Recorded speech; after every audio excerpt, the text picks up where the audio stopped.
বৃদ্ধি সহনীয় পর্যায়ে রাখা, আইনশৃঙ্খলা পরিস্থিতি উন্নতি ও পতিত ফ্যাসিবাদী চক্রান্ত মোকাবেলা এবং দ্রুত নির্বাচনী রোড ম্যাপ ঘোষণা সহ বিভিন্ন জনদাবিতে নরসিংদী জেলা বিএনপি আয়োজিত নরসিংদী পৌর ঈদগাহ মাঠে সমাবেশ অনুষ্ঠিত হয়। বিস্তারিত দেখুন পার্থ দাসের প্রতিবেদনে। উক্ত অনুষ্ঠানে প্রধান অতিথি হিসেবে উপস্থিত ছিলেন বিএনপির ভাইস চেয়ারম্যান গিয়াসউদ্দিন কাদের চৌধুরী। সমাবেশে সভাপতিত্ব করেন নরসিংদী জেলা বিএনপির আহ্বায়ক ও কেন্দ্রীয় নির্বাহী কমিটির যুগ্ম মহাসচিব জনাব খায়রুল কবির খোকন।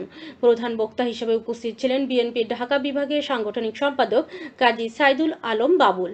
বিশেষ অতিথি হিসেবে উপস্থিত ছিলেন বিএনপির ঢাকা বিভাগের সহ সাংগঠনিক সম্পাদক বেনজির আহমেদ টিটু ও সাংগঠনিক সম্পাদক নজরুল ইসলাম আজাদ।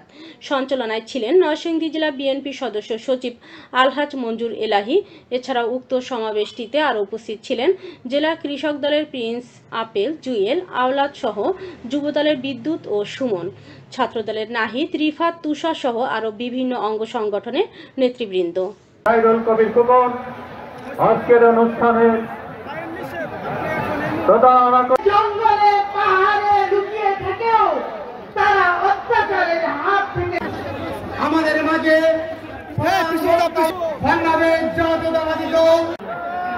চট্টলার বীর সন্তান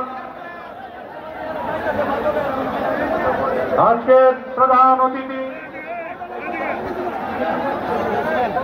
আমি মিছিলটাকে পূর্ব দিকে আসার দিতে হবে। অবস্থা ভালো না।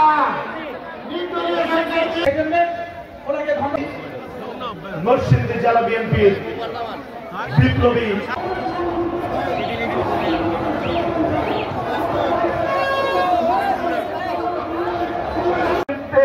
তাদেরকে প্রতিরোধ করেন, সেই জন্যই আজকের এই জনসভা।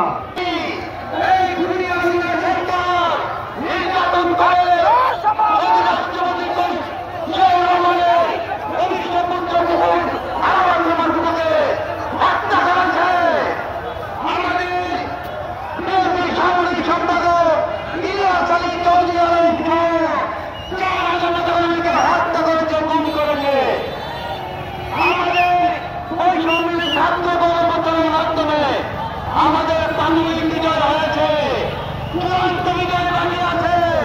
চূড়ান্ত বিজয় অর্জনের জন্য আমি একজন নারী হিসাবে আমাদের বিজয় করতে চাই।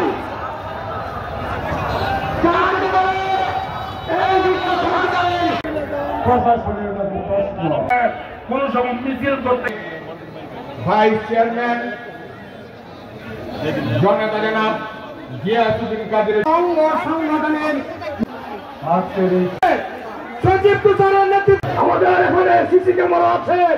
ওই সিসি ক্যামেরায় বাংলাদেশ জাতীয়তাবাদী দল বিএনপির কেন্দ্রীয় নির্বাহী কমিটির বিজ্ঞান ও প্রযুক্তি বিষয়ক সহ সম্পাদক রায়পুরার কৃতি সন্তান জননেতা জনাব ইঞ্জিনিয়ার আশরাফুদ্দিন বকুলকে তার